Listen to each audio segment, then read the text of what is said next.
Welcome to TimberTech's step-by-step guide for the Fulton steel angled and stair rail installation. When starting a project, always refer to the TimberTech installation guidelines for best practices. Let's walk through the steps to ensure a safe and efficient installation. Before construction begins, gather the following tools on this list. Always wear safety glasses and PPE while cutting or drilling to protect yourself from sharp or hot steel shavings. Prior to construction, check with your local regulatory agency for special code requirements in your area. Plan your project by determining your post layout. Try to maximize the use of full-length railing sections to reduce cutting and save time. Solid support blocking must be installed beneath each post location in the deck substructure for stability. For traditional wood decks, use 2x-pressure treated lumber doubled in thickness and flush with the framing. When posts are secured to concrete substrates, use concrete anchors, sold separately. Please note, if installing post lighting, wiring must be installed prior to securing post to deck and stair surface and installing top rail caps. Prioritize safety throughout construction. Protect the decking and surrounding area by covering them during cutting or drilling.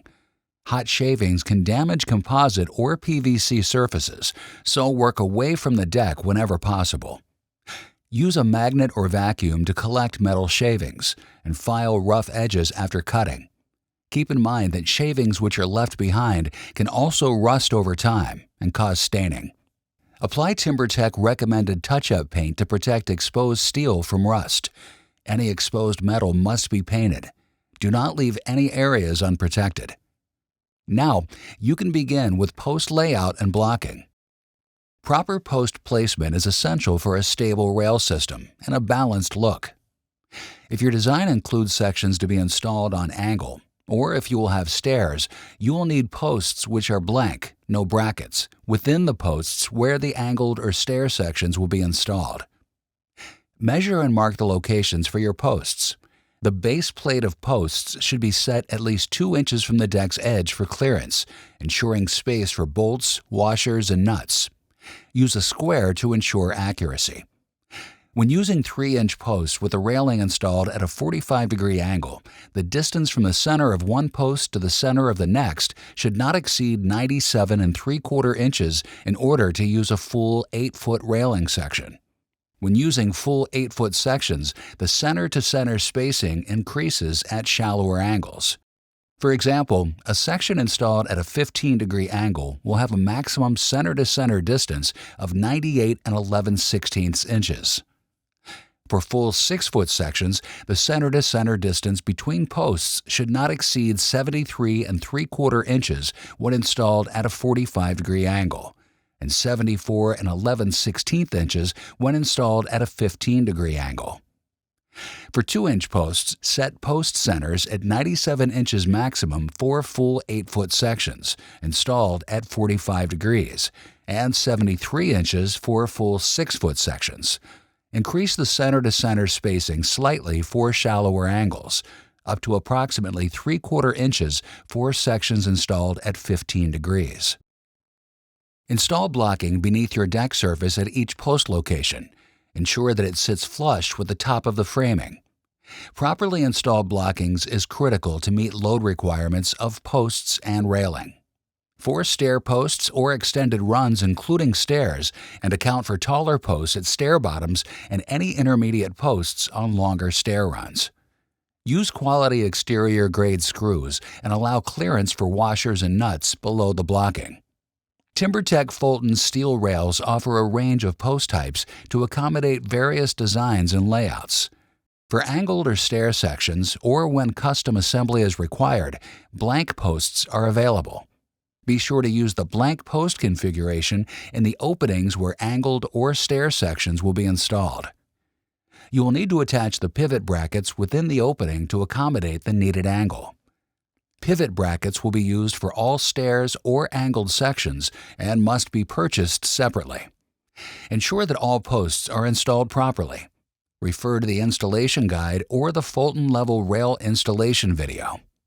To construct your level railing sections, which will be installed on an angle, follow these simple steps.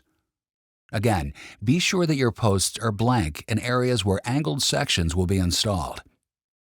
Using Stair pivot brackets, remove the 4 screws that hold the receiver to the pivot block. Rotate it 90 degrees and reinstall the receiver to the pivot block. Then, mount the pivot brackets to the posts where your angled section will be installed, keeping the brackets at the same height as with your level railings, and follow the procedure for attaching brackets to blank posts. Refer to the installation guide or the Fulton level rail installation video for details and measurements for locating brackets at proper height.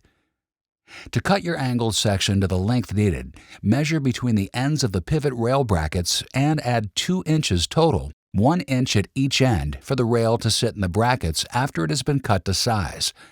Follow the procedure for laying out the sections so that the balusters are equally spaced.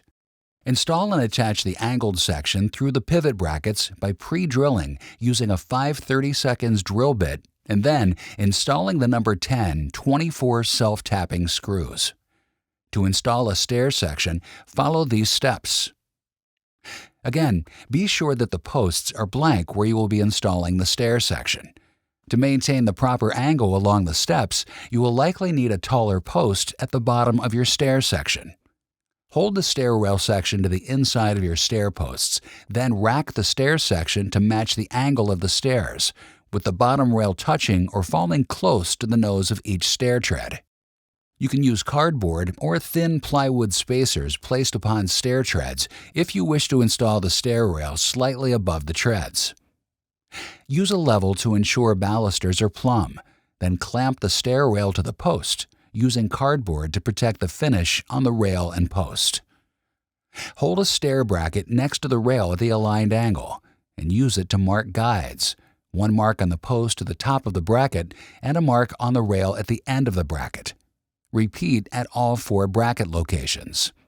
Center the bracket on the post and mark the location of the top hole on the post. Pre-drill into post using a 7/32 inch drill. Remove pivot bolt to separate bracket. Attach the bracket through the top hole that was previously drilled using a self-tapping screw. Be sure the bracket is square on the post, then pre-drill the lower hole. Attach the bracket with a self-tapping screw through the lower hole, then reattach the swivel bolt. Repeat these steps for each bracket. Measure and cut the stair rails, adding 1 inch to the previous marked length on each end to compensate where the rails will fit into the brackets. Use a jigsaw with a 12 TPI metal blade or a portable bandsaw with a 24 TPI cutting blade to make cuts. Apply touch-up paint to cut ends or any exposed metal. Drop the stair section into the installed brackets and clamp to prepare for drilling and attachment. Pre-drill using a 5/32 inch metal drill bit and attach on each side of the bracket using a number 10 24 self-tapping screw. Repeat for each bracket. Using the techniques previously shown, install bracket covers on each bracket to complete the stair section. With all of this in mind, you can successfully install your TimberTech Fulton steel angled and stair rails. For additional details, review the TimberTech installation guides and videos. Thank you for choosing TimberTech for your project.